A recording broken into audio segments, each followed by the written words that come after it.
guys, gandang gabi sa inyo. Ang ulam namin ay pansit canton na may repolyo. Oh guys, murang-mura lang kasi repolyo ngayon dito, 20 lang ang kilo.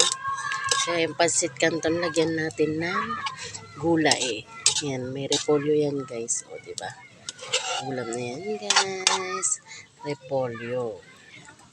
Tapos yan guys, yan may papaitang baka. Papaitang baka yan guys, ulam namin kaninang hapon. Ay kaninang tanghali. Ayan.